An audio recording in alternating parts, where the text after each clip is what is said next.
Hey y'all, it's Zach, the Gulf Coast Gardener. Thanks for dropping by the garden today. And today I want to show you what I bought at the plant sale. So I was over at Garden Express in downtown Mobile and they were having the July 4th sale and their landscaping shrubs were 50% off while everything else was 25% off, including fountains and wonderful things like that. So I picked up 4 Everillo Carex for only $5 and some change. So for $20, this was a steal. And I do think today we're gonna go ahead and get this planted where we planted the gardenias. I think I wanna use this as a window paned moment in between those beautiful gardenias. Those are the button varieties, so it's a very compact dwarf gardenia. So I have 4 planted on a mirrored inversed arrangement. So I bought 4 of these to place 2 in between the first and second, third and fourth. So it'll be gardenia, carex, gardenia, larger space for walking into the lawn, gardenia, carex, gardenia. I think it'll give beautiful movement and texture, and again is evergreen just like our gardenia, so we will have that structure and form in the garden. This one I'm so beyond excited about. I mean, look at this color. It goes from this beautiful dark green and the new growth it's like a neon yellow. This is glow stick Japanese holly. Hollies do really well in our area. They love the acidic soil and they can deal with the humidity and they can deal with the dry spells. So they do really well. They are pretty light tolerant. I wouldn't put them in full blazing sun. I wouldn't put them in dark shade, but in the middle area, you can put them pretty much anywhere you want to. I would say anywhere from maybe about 3 to 8 hours of sun. Again, you're going to keep it well watered. So this one, I'm just double checking. Yeah, it only gets like 1 to 2 feet wide and 4 to 6 feet tall. So I know exactly where we'll be putting this beautiful glow stick. And it's going to be next to the rosemary tree that we have that's getting a little floppy. We're going to shape it back up again and it'll just pop beautifully against that. I did have a little bit of a phenomenal lavender there that we planted together and she didn't make it. She died quickly, like 2 weeks quickly. So next on the plant haul is this beautiful tractor seat. Tractor seat or Farfugium is beautiful. There is a alternative for you northerner gardeners and that is the Ligularia. They look very similar. They play similar roles in the garden, aka shade gardens, but their hardiness zones just differ in that form. They both offer kind of that yellowish bloom, but you can get different varieties on all of these. Like I almost picked up the Firefly Farfugium, but to me, the Firefly looks like it's been sunburned a little bit. So I'll just need a little bit more time for them to refine that a little bit more before I pick it up. They also have one that has like a fan frilly leaf, but I really like the big traditional leathery leaf. I had planted 5 of these years ago and one of them has stood the test of time. And I was looking over there the other day and I said, one more right there, that'd be good. So we'll get her put in the ground too. I cannot believe I found this at such a great price. I don't even know how much I paid for it, but I know it's 50% off and that's all I care about. This is a Rose of Sharon, a hardy hibiscus, and this one is Purple Pillar. And Purple Pillar grows very tall and narrow. It can get pretty tall, like 10 to 16 feet tall, but only about 4 to 5 feet wide. Though it'll get pretty tall, she'll never get too wide. Reminds me of one my grandmother planted when we first moved to our house in Camden. It now is, I suppose, 18 years old, and it's probably in those size parameters. But I will say the flower on this plant is a little bit more beautiful than the others. Beautiful, large flower. So happy to have this one. I love purple in the garden. I love Rose of Sharon in the garden. I can feed this to my turtles. I won't feed this first one though, because I'm not sure what they've done to their plants while they've been in their care. So I will let it go through about a complete growing season before I start offering this particular plant's foliage and flowers to my turtles. I picked up 5 of the white Veronica First Lady, and I picked up 3 of the Royal Rembrandt. Is that correct? Royal Rembrandt Veronica. So you can see they're definitely in the same family. This one looks good. This one definitely needs a prune back. You can even see here how it's already pushing more from the base. So if I were to come and just cut it right about here, the plant would be a lot less floppy, a lot less delicate. And so we'll probably get that done before we get these in the ground. Love Veronica. I have planted it several times. Some have lived, some have died. So we'll see what these do in the garden. I did pick up 3 summer annuals for the garden. I know it's a little late to plant summer annuals, but these will take us right into fall. So I picked up 2 of the Mojave Pink straw flower. And I mainly picked this up because I've been pressing flowers lately and I would love the dried flowers to include into the inevitable craft that I'll be doing with the dried flowers. So loved this pink color. They also had red and yellow, which I thought about, but I ended up leaving with 2 of the pink. I bought them out of this beautiful Vinca. This is Vinca Nirvana XDR Blue Halo. And I love Vinca. I love Vinca in the garden. I always called this growing up Madagascar periwinkle. And you can see right there that beautiful bloom. I absolutely adore these plants. For me, they normally do come back for about a year or 2. Kind of really depends on how mild the winter is and where you've located them in the garden. I felt so bad. I had picked up these 6 of them, I believe. And as soon as I was putting them in the buggy, they fell over onto the concrete. This is the only one that broke, but it was quite an embarrassing moment, if I do say so myself. On the other hand, the last big summer annual I bought was the Angel Face, anyways, summer snapdragons, and this one's black, and it only gets 12 by 12. So we will put these right up next to each other, but that dark plum purple sings. It sings. I love it.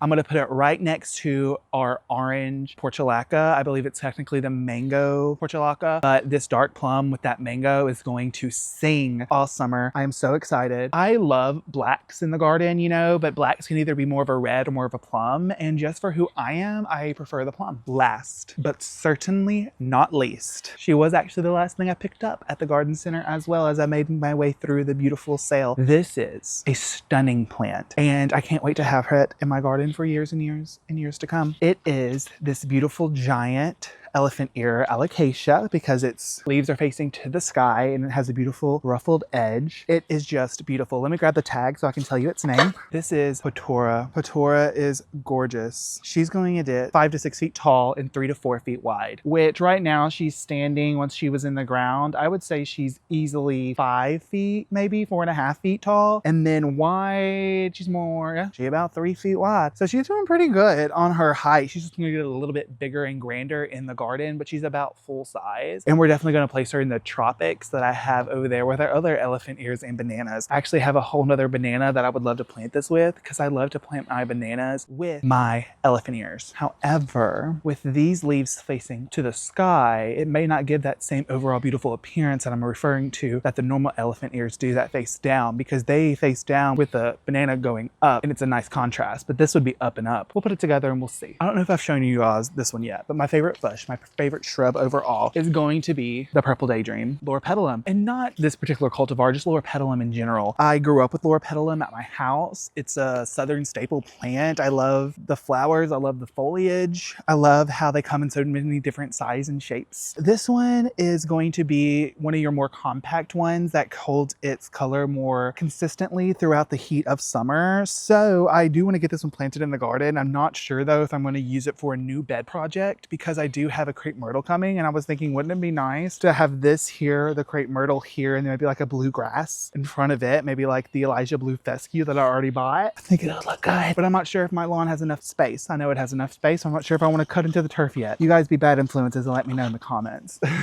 Just kidding.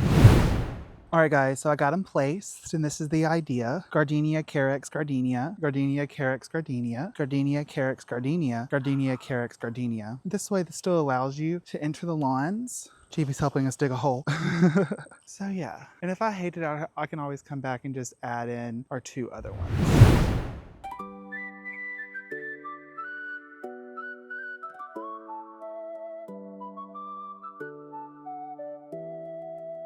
Now with Carex, I don't really find that I need to add too much fertilizer. I've only planted it once other time, but I did not add any fertilizer at that time, and then it has performed just absolutely beautifully.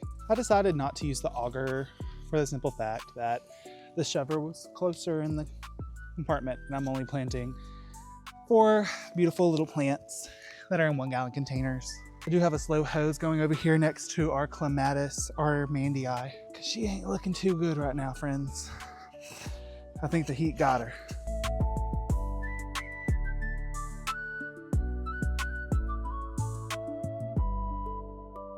Now, the typical care for Everillo Carex is they can really tolerate a lot of light. They can really do that dry shade. They can do filtered sun. They can do full sun in some climates. with enough water, I'm sure. The more sun they're in, the more yellow they're gonna give you. But it's nice because they can tolerate the shade, because the yellow really stands out in shade, the chartreuse that is. But if you don't have Everillo Carex in your garden, I really challenge you to go find it. I was also looking for the Everest Falls, which is gonna be more of a beautiful green and white variegation, but they didn't have it in stock, so that's okay. Next year.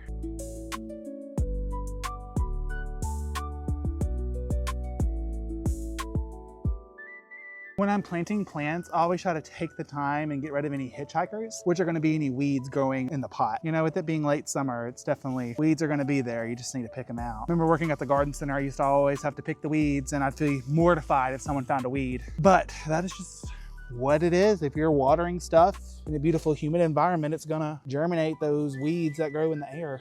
That travel in the air rather. I'm trying to push this one more to the center because I got it pushed forward a little north of how I wanted it. But I think I got it more back. Might be just a little high. But plants are a lot better about pulling themselves down into the dirt rather than pulling themselves out. So it's better to plant something high rather than low. The only exception I would say is maybe heuchera. Heuchera heaves really bad in the winter, and you have to replant heuchera sometimes because it gets so low in the ground. Our last plant, and then we're going to remove that slow hose off of the Clematis armandii because it's been there for about an hour. Chibi. She's digging holes left and right. She said, "Daddy, what's the difference? Why do you get to dig holes but not me?"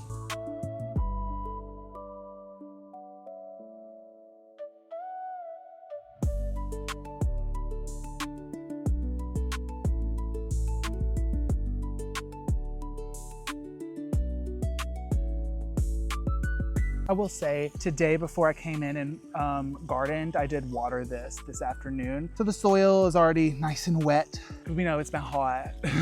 We actually have a little bit of a break right now compared to everybody else because we've been 98, 99, 100 with heat index at like a 108, 110 for the past like week or so. But this entire week is like low 90s, but our humidity is still insane. Anywhere from 70 to 80% a day. Yeah, so that is hurting us. The humidity just makes it like impossible to escape that heat.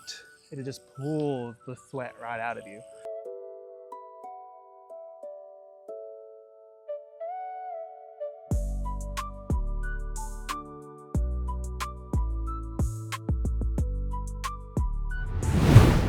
Here we are underneath the gazebo, and I wanted to give a little update over some of our spring planted climbing vines. This one here is the coral vine. That is definitely a southern hand-me-down plant. Beautiful fuchsia pink flowers, and I believe it's in the yam family because it makes a giant tuberous root system underneath the ground that makes it hardy in our area. So it should overtake this entire arbor pretty quickly. Here we have two climbers. This one here is the hyacinth bean, and I see we're getting ready for some flowers from the hyacinth bean, so I'm super excited about that. We know that the hyacinth bean is poisonous to eat, but I did read that if you harvest them young enough and cook them long enough, they are edible. I will not be doing that, but I read that, so that's just something I read on the internet, not something you should do at home. Planted with this is our evergreen wisteria. She sat and sat and sat, but has finally taken off and is finding her footing over the arbor. Now, the one that was on life support was none other than the Clematis armandii, our beautiful evergreen clematis. Just days ago, she was beautiful, green, and lush. It was an absolute crime against a plant. The heat wave said 108, and she said, "Boy, I gotta leave. It's too hot up on her." But anyways,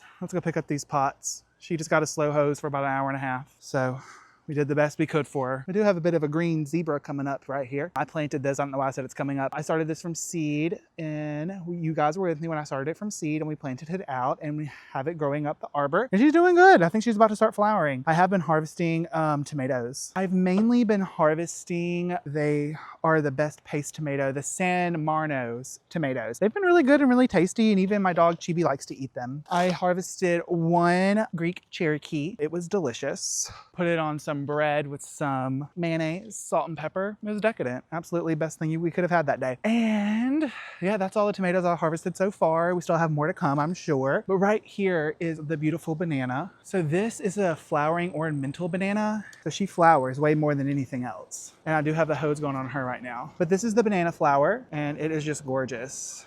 I took one little pup from a plant behind my old clinic and it has grown beautifully. Now this looked better a day or two ago, but the hose has knocked it down. But these are the other elephant ears that I have, the jumbo ones. And when they're at the base of this and then this rockets up, I'll insert a photo here. It is just stunning. One more other thing that was stunning this week was I went ahead and arranged a few flower arrangement for my people at work. I did one for my friend who came in and helped me this week while the person who normally is there took some PTO, much deservedly. And then I decided to make a red, white, and blue bouquet. And so we got the red, white, and blue bouquet made with a blue vase, with the white hydrangeas, with the beautiful Love Lies Bleeding Celosia, and then I topped it off with just a little bit of blue mist argyritum. It was great to bring that to work and also bring some fresh eggs and just tell everybody, you know, happy 4th of July. I hope you enjoy some fireworks this season and I hope you had some good food and I hope you're finding some beautiful plant deals out there like I am.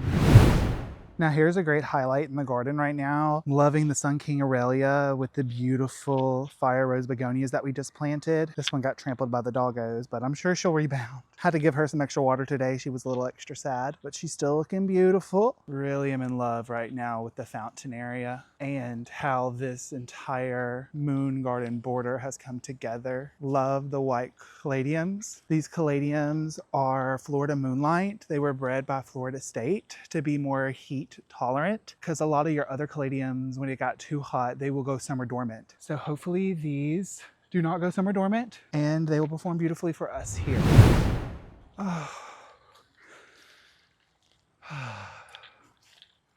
Well, you guys, thanks for dropping by the garden today. I think I'm gonna sit here and just enjoy this beautiful summer heat and this beautiful garden that I'm working on making. I'll see you in the next one. Bye.